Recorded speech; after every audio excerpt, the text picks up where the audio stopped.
Did you know that one of the most shocking engineering failures in recent history happened in 2018? The Morandi Bridge in Genoa, Italy, suddenly collapsed during a heavy storm, sending cars and trucks plummeting 45 meters into the ground. In this section, we will look at the anatomy of the Morandi Bridge collapse and understand the factors involved in the structural failure. By examining the collapse, we can better understand the importance of structural integrity, inspection and maintenance in bridge engineering. This slide presents a news report about the Morandi Bridge incident. The report provides information about the collapse and its impact. News reports are important because they help us understand the seriousness of the incident from a public perspective. The Morandi Bridge was inaugurated in 1967 and was designed by Riccardo Morandi. It was located in the Polcevera Valley in Genoa, northwest Italy, and formed part of the A10 motorway. The collapse occurred on August 14, 2018, when a 210-meter span collapsed during a severe thunderstorm.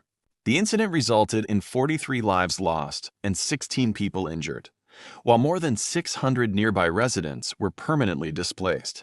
The bridge was maintained by Autostrade per Italia, or ASPI, and the incident also led to legal consequences involving former executives.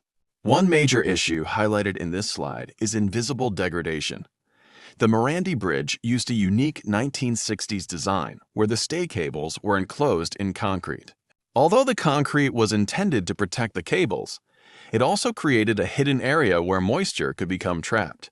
Over many years, salty coastal air and moisture penetrated the concrete, causing corrosion of the steel cables.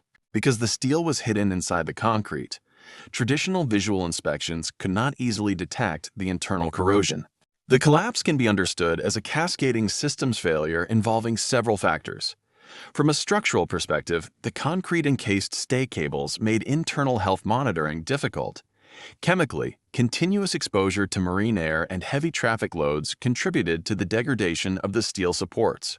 Administratively, the slide highlights maintenance neglect and failure to carry out necessary structural repairs despite documented risks. Finally, environmentally, severe rain and a thunderstorm acted as the final catalyst for the weakened structure. The first proposed solution is modern structural health monitoring, or SHM.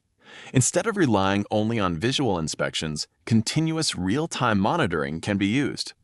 Technologies such as Internet of Things devices, fiber optic sensors, and accelerometers can monitor structural strain, vibrations, and traffic loads.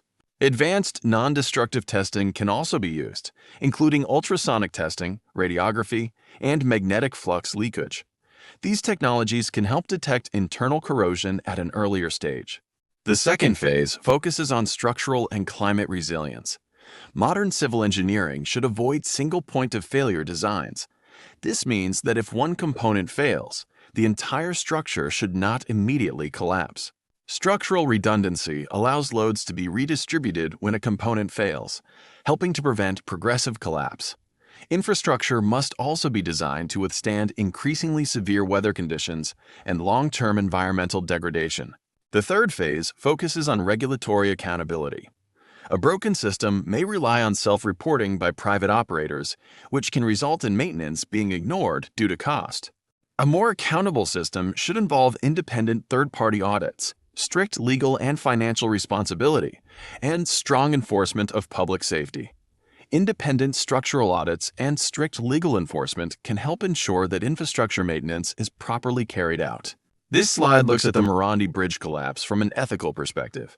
Under rights theory, people have fundamental rights such as life, liberty, and safety. Therefore, public safety should not be compromised for budget or deadlines. Under justice or fairness theory, the benefits and burdens of infrastructure should be distributed fairly, and those responsible for wrongdoing should face appropriate consequences. In the case of the Morandi Bridge, commuters have the right to safe infrastructure, and maintenance costs should never justify exposing the public to danger. In conclusion, the collapse of the Morandi Bridge shows that structural failures are not only technical problems, but can also involve wider ethical and systemic issues.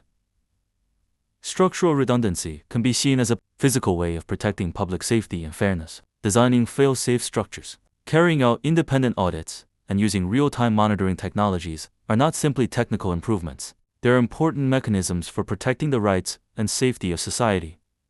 Therefore, good engineering is not only about designing structures that work, but also about ensuring that those structures remain safe and reliable for the I will never forget these words. Great power